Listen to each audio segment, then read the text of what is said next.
Hello everyone. In previous videos, we already discussed all points regarding acids. In this video, we will cover up about bases, its type, its properties, and as well as its chemical reaction and use of some base. Okay.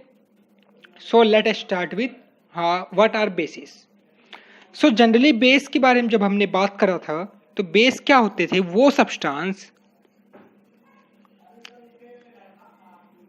दो substance which release OH negative okay in aqueous solution.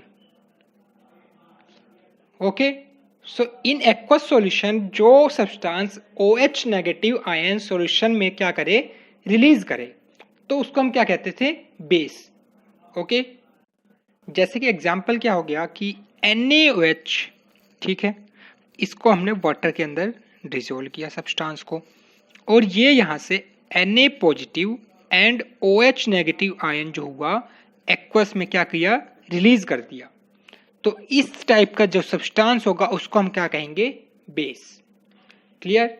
So base जो होंगे वो क्या होंगे, जो water में dissolve होने पे OH नेगेटिव आयंस दे. इसके बारे में काफ़ी हमने डीप में बात कर ली फर्स्ट लेक्चर में कि बेस क्या होते हैं, कैसे स्ट्रॉन्ग बेस, वीक बेस की बात करेंगे. क्लियर. अब देखो, जो बेस होंगे वो जनरली सोल्यूबल इन वाटर होते हैं. ठीक है, जो बेस होंगे वो क्या होते हैं, soluble in water. Bases which are soluble in water, ठीक है, उनको हम क्या कहेंगे, नोन एज एल्कलीज.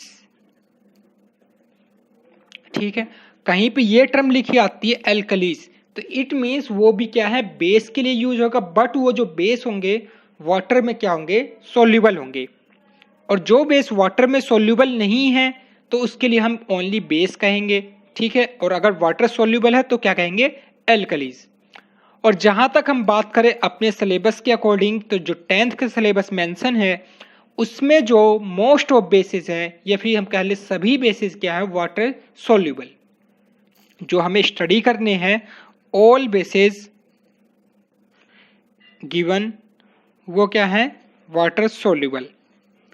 तो इट मीन्स हम यहाँ पे अगर बेस को एल्कली कहें तो क्या ये कहना गलत होगा भाई, एक ही बात होगी. तो या तो बेस यूज कर लो या एल्कली, क्योंकि सभी क्या है, बेसिस यहाँ पे वाटर सोल्यूबल है.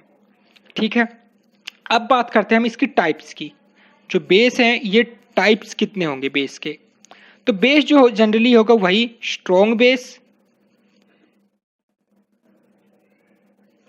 Base and weak base. अब स्ट्रॉन्ग बेस, वीक बेस किस बेसिस पे कहेंगे, जो हमने स्ट्रॉन्ग एसिड वीक एसिड के क्राइटेरियम कहा था. तो स्ट्रॉन्ग एसिड वीक एसिड में हमने क्या कहा था, जो डिग्री ऑफ आयनाइजेशन था, it means degree of ionisation ज्यादा होगा तो क्या होगा, large amount of H positive produce होता था और वो स्ट्रॉन्ग एसिड होता था. तो सेम केस यहाँ बेस में होगा. यहाँ पे डिग्री ऑफ आयनाइजेशन जिसका ज्यादा, इट मीन्स वो ज्यादा डिसोसिएट होगा और वहां से ज्यादा OH नेगेटिव की अमाउंट क्या होगी, ऑब्टेन होगी, और उसको हम क्या कहेंगे, स्ट्रॉन्ग बेस. तो स्ट्रॉन्ग बेस के लिए हम क्या कह सकते हैं, substances having high degree of ionization,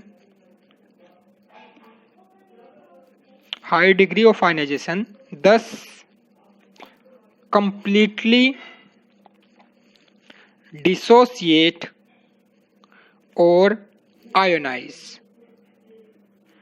तो उसको हम क्या कहेंगे, स्ट्रॉन्ग बेस. अब ये कंप्लीटली आयोनाइज हो रहा है तो दस produce large amount of OH negative ions, hydroxide ions. Clear. क्या होगा, सब्सटेंस जिनका हाई डिग्री ऑफ आयनाइजेशन होगा कंप्लीटली डिसोसिएट होगा, कंप्लीटली डिसोसिएट होगा तो क्या होगा, वहां से OH नेगेटिव की अमाउंट क्या होगी, ज्यादा ऑब्टेन होगी, और OH नेगेटिव की अमाउंट ज्यादा तो हम क्या कहेंगे, स्ट्रॉन्ग बेस। वीक बेस में just opposite, substance having low degree of ionisation, degree of ionisation, clear, मैं इसको DOI से डिनोट कर रहा हूं, और क्या होंगे, partially dissociate, thus produce small amount of hydroxide ion, clear, और इसको हम रिप्रेजेंट करेंगे इससे, वही इक्विलिब्रियम साइन से, ठीक है। तो ये क्या होंगे, स्ट्रॉन्ग बेस और वीक बेस। तो स्ट्रॉन्ग बेस के लिए जो हमारे फर्स्ट ग्रुप के एलिमेंट होंगे, फर्स्ट ग्रुप एलिमेंट क्या क्या थे, लिथियम, पोटेशियम, सोडियम। तो फर्स्ट ग्रुप जो एलिमेंट होंगे इनके जो हाइड्रोक्साइड बनेंगे, फर्स्ट ग्रुप एलिमेंट के हाइड्रोक्साइड, वो बेसिकली क्या बनाएंगे, स्ट्रॉन्ग बेस। और उसके बाद जो second group, third group element है, यानी 13th ग्रुप एलिमेंट है, वो क्या बनाएंगे, वीक बेस। तो जैसे फर्स्ट ग्रुप एलिमेंट हम ले लेते हैं लाइक NaOH, ये कंप्लीटली आयोनाइज हो जाएगा, Na positive plus OH negative. और एग्जांपल ले लो KOH, K positive OH negative. इनका जो डिग्री ऑफ आयोनाइजेशन है जिसको हम अल्फा से डिनोट करते हैं, वो होगा लगभग कितना, 95 to 100%। सेम यहाँ पे, ठीक है, ये हमारे हो गए स्ट्रॉन्ग बेस। वहीं वीक बेस के केस में क्या होगा, in case of weak base जो इसका डिग्री ऑफ आयनाइजेशन क्या होगा, वीक, जैसे कैल्शियम हाइड्रोक्साइड है, ठीक है, ये यहाँ पे पार्शली डिसोसिएट होगा और वापस एग्रीगेट हो जाएगा, कैल्शियम +2 + 2OH नेगेटिव। अब ये यहाँ पे कंफ्यूज नहीं होना है कि यहाँ पे OH नेगेटिव है और यहाँ पे 2OH नेगेटिव है, तो यहाँ पे ज़्यादा amount of hydroxide ion produce हुआ तो ये स्ट्रॉन्ग बेस होना चाहिए, बट एक्चुअली में ऐसा नहीं है। ये सिर्फ इसके नंबर ऑफ मोल्स को, स्टोइकोमेट्रिक कोएफिशिएंट को रिप्रेजेंट कर रहा है, क्लियर। बट यहाँ पे ई क्या है, पार्शली इस केस में है और इस केस में क्या है, कंप्लीटली आयोनाइज, क्लियर। और कंप्लीटली आयोनाइज से जो large amount of OH negative ions जो होंगे सॉल्यूशन में प्रोड्यूस होंगे, क्लियर है। तो ये होगा criteria for strong base and weak base. अब बात आती है इसकी प्रॉपर्टीज की, जैसे एसिड्स हमारे सोर टेस्ट होते थे, pH की वैल्यू क्या होती थी, ठीक है, लिटमस पेपर पे क्या इफेक्ट शो करते थे, वही बेस के बारे में पढ़ना है। बेस जो होंगे बिटर इन टेस्ट, ठीक है, bases have bitter taste, clear.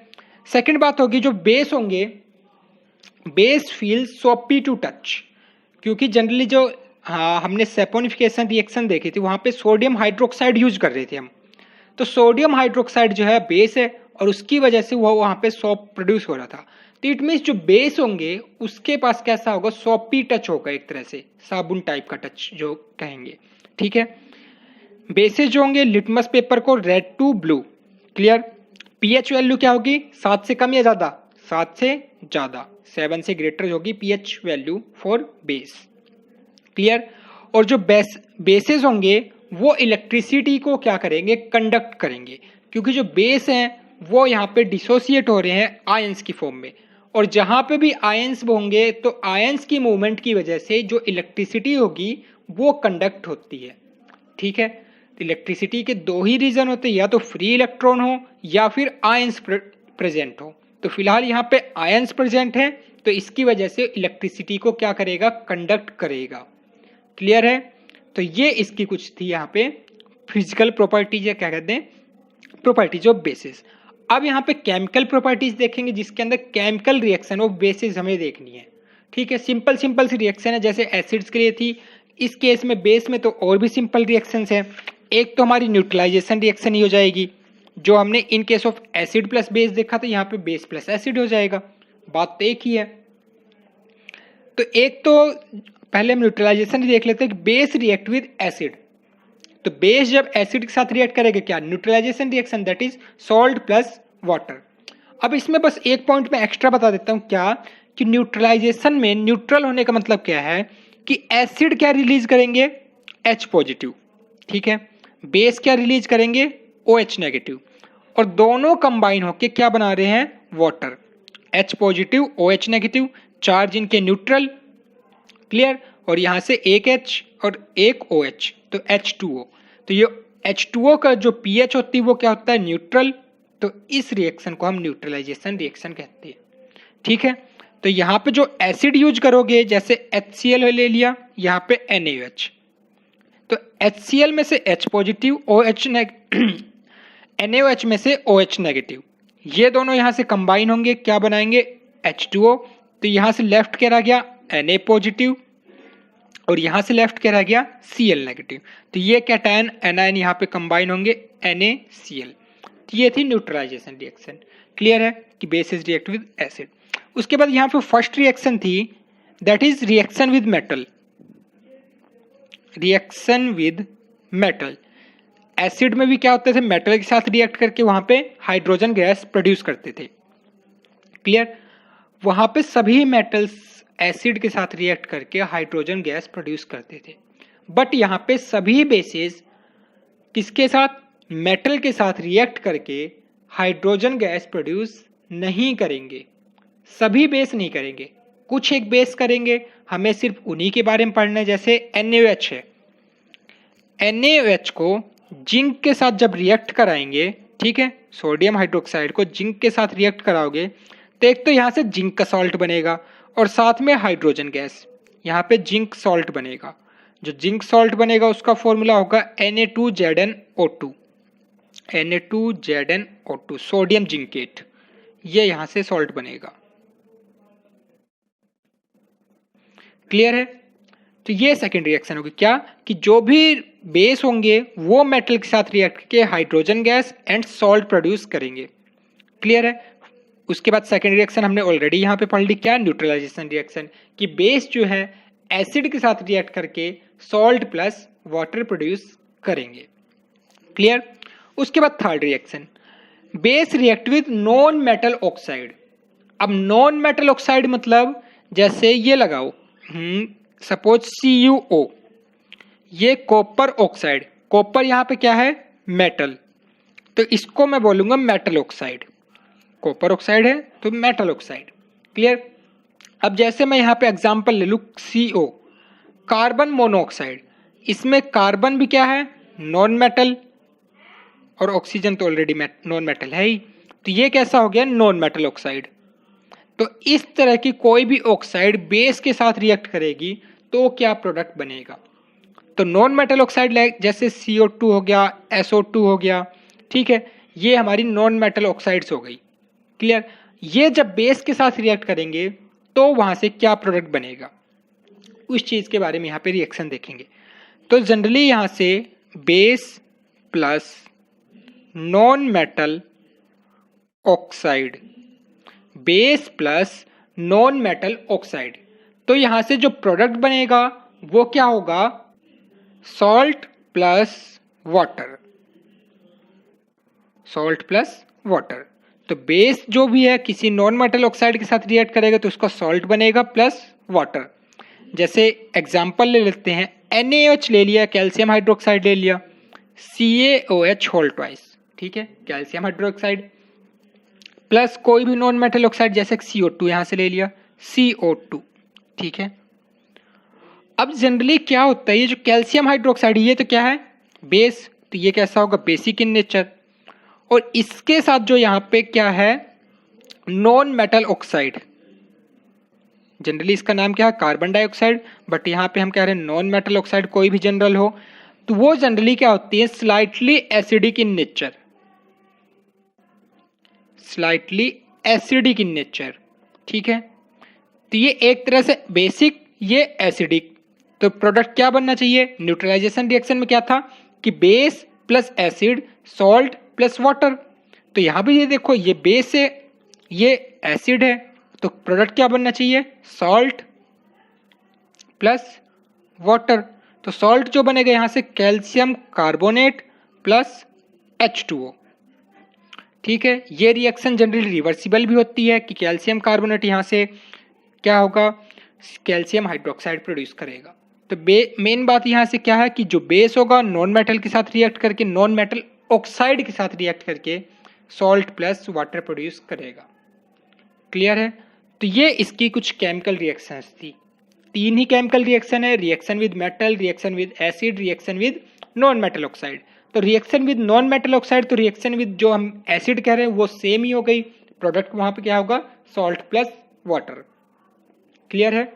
अब हम देख लेते हैं यूज, कुछ बेस के जो बेसिक यूज होते हैं, क्या है जनरल यूज इनके, कि जैसे सोडियम हाइड्रोक्साइड है, अभी ऑलरेडी मेंशन किया था जो फील्ड सोपी इन टच, तो वहां पे सोडियम हाइड्रोक्साइड जो होगा use in soap and paper manufacturing. जो सोप एंड पेपर मैन्युफैक्चरिंग है, इसके साथ साथ यहाँ पे हम ये कह सकते हैं हाँ पॉलीमर लाइक रेयन मैन्युफैक्चरिंग।